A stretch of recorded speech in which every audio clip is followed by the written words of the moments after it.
Good afternoon, everyone. And it's my pleasure to come to Singapore to present the learning disability education in Taiwan.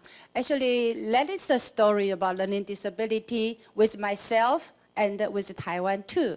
So I kind of like to put this as like a story, especially it's so close to the lunchtime, right? Okay.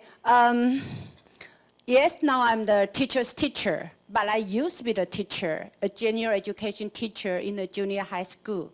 And my major is education, my minor is Chinese. So I used to be teaching the Chinese in a junior high school. But like 1 or 2 years later, my school principal told me my school was being ordered by the government to fund the self-contained special education class. And because in that time, we don't have a special education teacher's training.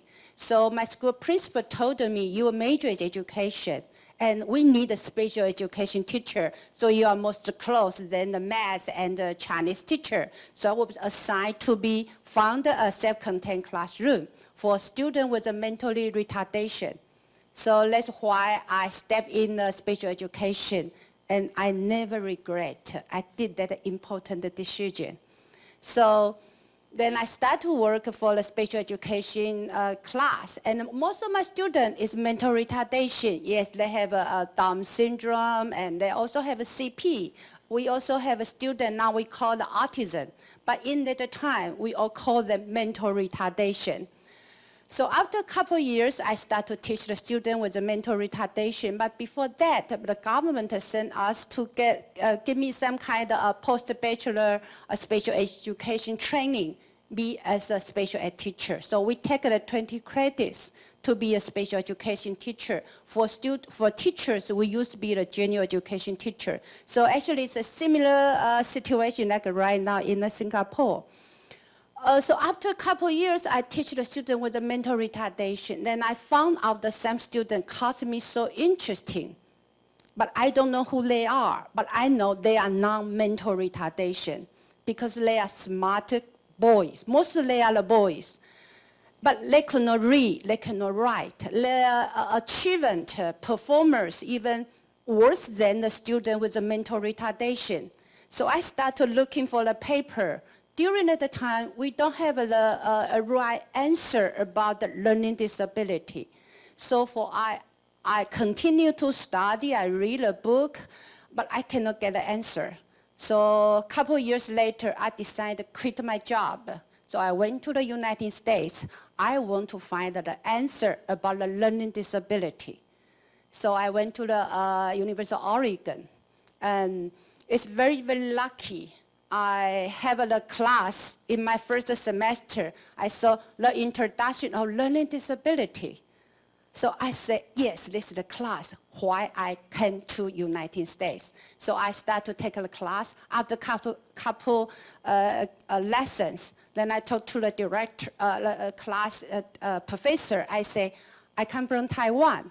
I want to learn about the learning disability. I want to find the key. And the professor just laughing. She said, I'm looking for this key for so many years. I still don't know where's the key. But she said, we can work together. So she became my advisor from my master program to my doctor program. And her name is Barbara Bateman. And she is actually is the founder of the special education about the learning disability in the United States. So I'm pretty lucky. So after I come back to Taiwan in 1995, I entered a normal university. So I, from the teacher, become a teacher's teacher. So I start to train the teachers, teaching the student with a learning disability.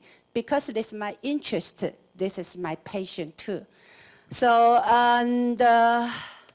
until like 2 years ago, we have the Taiwan Academy for Learning Disability. It is founded in 2005, and a group of researchers, professors, school teachers, and the medical doctors, we all concerned about the learning disability. So we decided to have this academy, and it's worked very well until right now. So I will tell this story tomorrow, but today let me tell you what is a learning disability from like 30 years ago until right now. What we are doing, I listened to the first speech from the first speaker about a parent and work on the student with ADHD. Actually, ADHD is our relatives of special education as a learning disability. We have a lot of relatives like ADHD, and before like ADD, and we also the relatives like emotional problem student. We also have the relatives with that emotional disability. So actually learning disability is a big family. So today my topic, I will talk about how do I define the learning disability in Taiwan. 1 day ago, I read in Singapore, and I'm really appreciate. Yesterday, I visited DS and I talked with Li Xiang. I learned a lot about Singapore, and some teachers show me a lot of information. Actually, it's quite different, but so today is like sharing a story, talk about what we do right now in Taiwan, and how do we definition about a learning disability, how do we define who are learning disability, and what kind of age will provide education in our society, in our education system, and where we put our students with a learning disability in the school system. And then I will talk about what we give to them. We not just define them, we need to help them. And how could we help them? And then I will tell you about so far, what is our achievement. And we still have a long way to go. We still have a lot of bigger challenges we need to overcome. So in Taiwan, 1984, we passed our special education law. And this is called the Special Education Act. It's so helpful. It's really helped us because after this, we call it education right. Then we can talk to the school principal. That's usually my role too. I like it to the government hire me, and I need to have all nation school principal, and I need to tell them what is a learning disability, what is your right to go. I always tell them, I know there's a lot of regulation, a lot of things you need to do. I'm sorry, no matter you like or you don't like, there's a law. You could not against the law. So law is very helpful for us to protect our students with the equal education right in the school system. No matter what the learning disability or other disability student, we are the minority in the mainstreaming, in the main school. So we need something to stand for them, and the law is so strong. So in 2009, we added to the 51 articles. And in 2012, we also have a law and we have a regulation. So this is our system. So in our Special Education Act, learning disability was one of the category of the Taiwan who provide the special education to them. You know, when I was school teacher in a junior high school, no, learning disability, nobody believe who they are. We blame the kids, they are too lazy. You should working hard to be a successful student. So if you cannot pass the law, standard, that's because you don't make effort enough. Excuse me, let me use some Chinese. So Chinese say, the teacher used to tell them, 铁杵磨成绣花针. I don't know how to translate it to the English. That means you don't work enough. So if you could not make it, so in the midnight, you still need to study hard. So you don't study hard, that's because you could not do it. Because you don't willing to do it, you don't have enough motivation. So we blame the kids because they don't work enough. That's not the truth for the student with a learning disability. So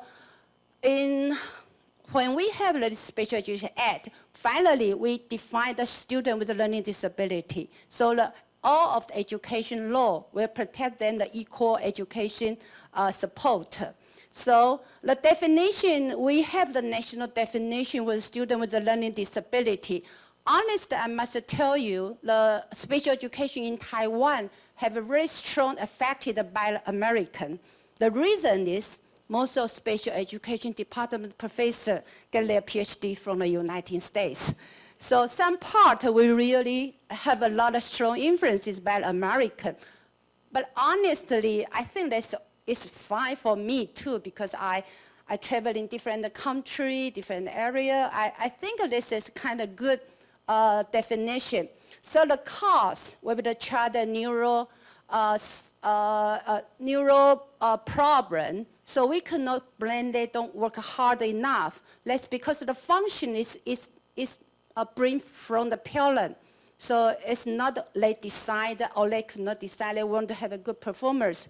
So in Taiwan, we use the general term different from the Singapore. So when we define the learning disability, we will be like a listening, comprehension, speaking, reading, writing, or calculation.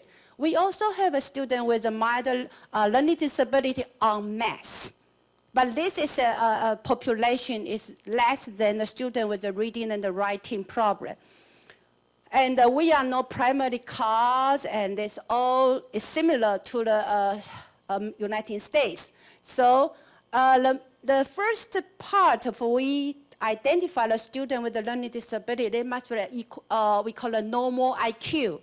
We use the standard IQ test. So we must have a normal IQ, but they also must fit the discrepancy between their normal IQ while they cannot perform normally. So this will be the discrepancy. Discrepancy is a bigger argument in United States, in Taiwan too. What is a discrepancy? And this is another story, we will talk about later. But in this part, learning disability is very diversity, the term. Some students will identify learning disability, but some students probably only have the reading problem, but some students have a reading comprehension problem. Some students do not have any problem with the reading, but with the writing, handwriting, or go to the composition. And also some students have a mathematical problem. So who defined you are or I am a learning disability or intellectual disability? Government did. So it doesn't like a DAS, you can diagnose the student. No, everything must go to the official diagnosis. This means in our law, every county and the city must have a list committee. And this committee composed mostly is a scholar, like a professor. And we also ask the school teachers and education bureau, administrative, and some doctor, medical doctor, psychiatrist doctor. We are all get together to decide who are learning disability, who are intellectual disability, such as. And so when we do this, we really make this decision. And after this decision, we have I call a learning disability or special education ID. With this ID in the school, they could follow all the law, the protection to get every special education support. So in age for special education in Taiwan, actually we started from the age 2. This morning we have a radio interview, and we talk about the early intervention. And early intervention for Taiwan started from the age 2.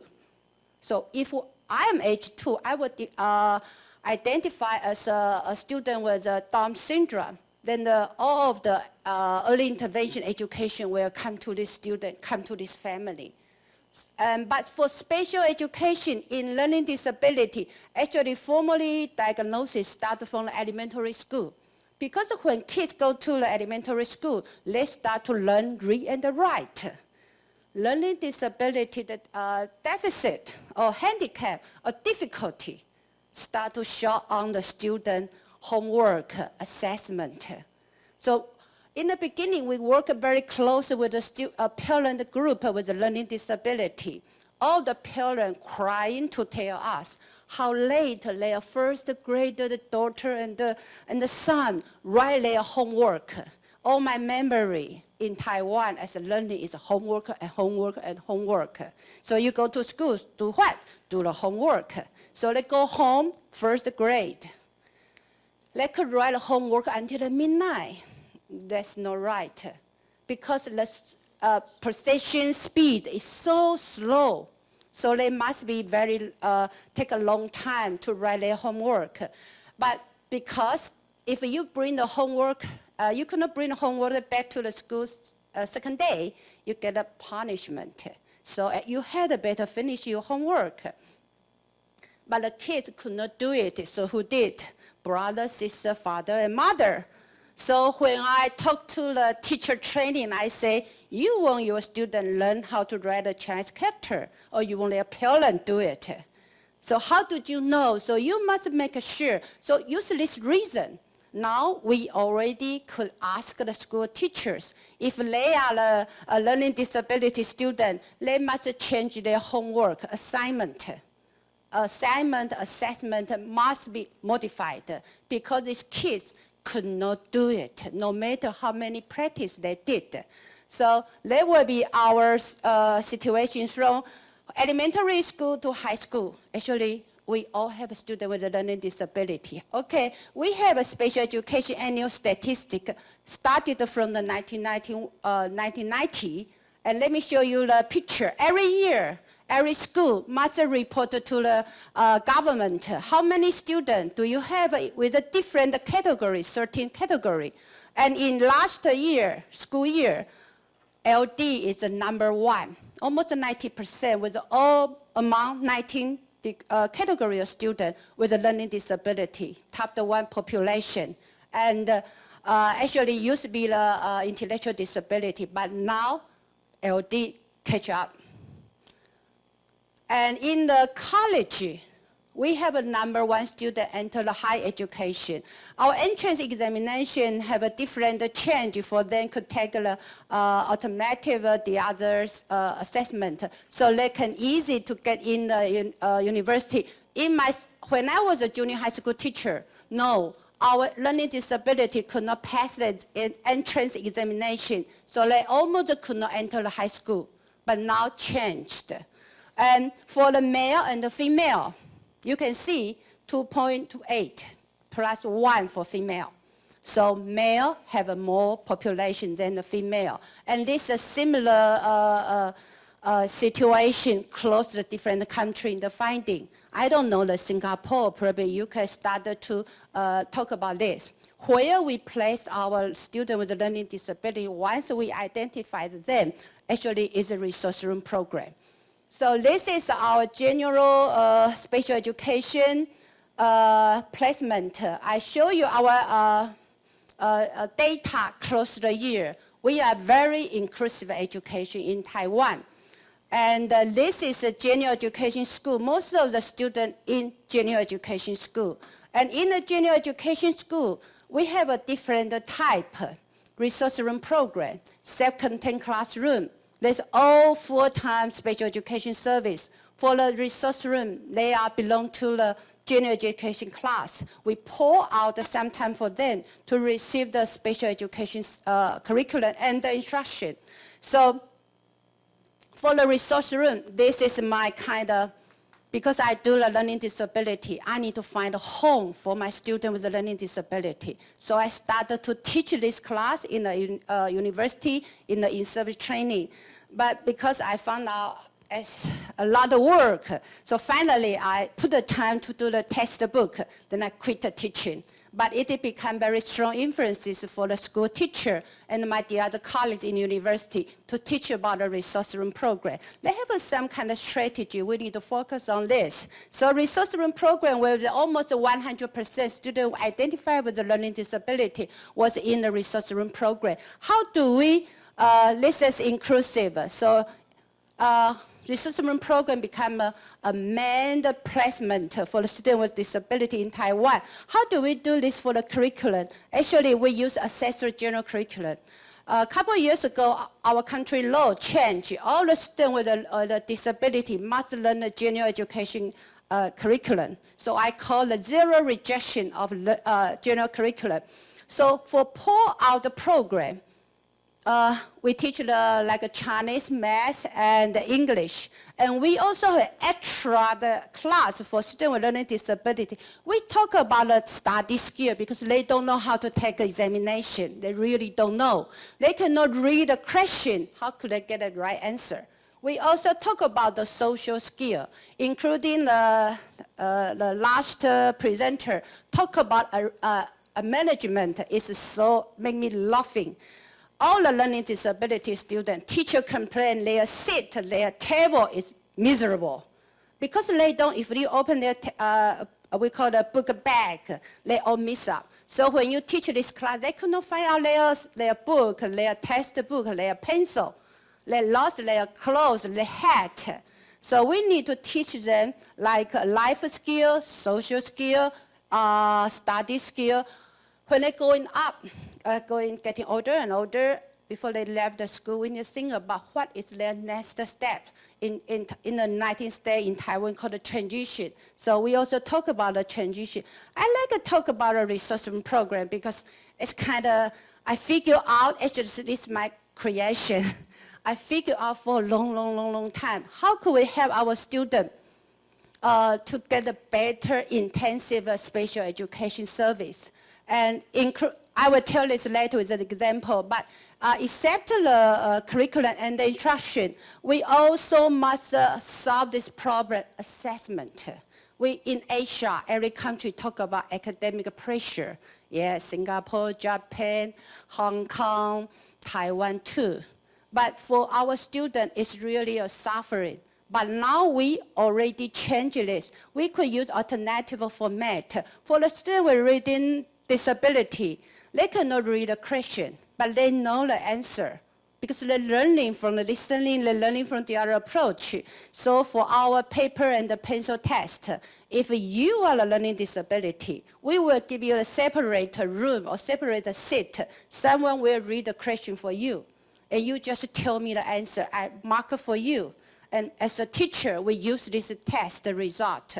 So reading problem will not stop them to answer the question. Without this kind of change, they get a 0 point. I told the school teacher, if you don't change their assessment, don't waste your time. Give the student with a reading problem, get a paper and the pencil test. Just put a 0 directly.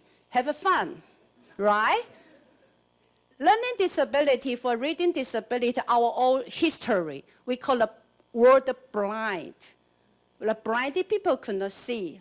Reading disability students, they could see the beautiful view, but when they read the word, they become blind.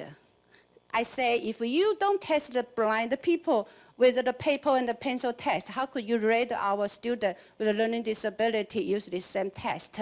Actually, we go through many challenges. We talk a lot and make a lot of in service training and talk about school principal. Many teachers, they say, it's so unfair. And we also have an extra 20 minutes for every school and entrance examination. Extended the time. Why? Because the processing speed is much slower than a regular student. There's already evidence-based proved their processing is much slow. So when they read a question, they need to think longer to get an answer. So they deserve have a longer time for the examination. And we also give you the computer for the writing problem. We have the essay. They could not write, so they will be 0 point. So, but now they can use the computer. They can use the voice to write what they want to talk about this. And we also adjust the score. If they are pull out the program, the student with a learning disability, special education teacher could count 50% their score. And they also enter the whole school-wide examination. They take the 50%. So students will be not so upset or disappointed with all their effort. Okay, let me an example for the junior high school. Before I came here, I called my student, graduate student, who is a junior high school resource room program teachers. And this is the student pull out the program. They decide the student will have the English, Chinese, and the math and the social skill training for the student with a learning disability. This is student class schedule. And this red part is where pour out to the research room program. Every day, every week, we give them the intensive different special education instruction, but the curriculum is the same as the general education class. And this is in the high school case. I call my another student, give me another your typical student school schedule. I'm sorry, it's a Chinese. So they have a strategy, studies, skill training and social skill, because getting older, the friendship is very important for them. So this is a regular school schedule, and these 3 parts will be poured out to the research room program. And we also have instruction. This kind of philosophy, we don't waiting for students to fail and give them the remediation education. We have the same time because we know they will fail. So we give them the education in the classroom, similar like their different classmates. And our achievement within education right, I think I'm very proud of the Taiwan use the law to protect our student education right. And for the identification, we do very work hard to involve the parent in the identification process too, and the research room program. And something I already talked about. And we still have some kind of challenge for special education teachers. High quality instruction and the curriculum is our challenge. We could not control this part too much.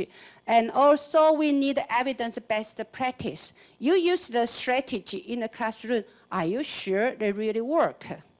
Or you just waste your time and the student time? So we need a more evidence-based practice. In general education teachers, we need to change some student-teacher perspective about equal, fair, unfair. So we still have a lot of challenges to do, but we step by step. And right now, we like to share and also learn from our neighborhood in the Asia country, and then how to we develop our students with a learning disability and how to help them. And I think walk alone is fast, but walk together can make longer. So we should work together right now in Asia, and who are interested or focus on the student who need to learn the Chinese, no matter it's a first language. I know you don't call it second language, but I think we need to concentrate together and share our findings, share our achievement, and share our challenge together. Thank you so much for listening.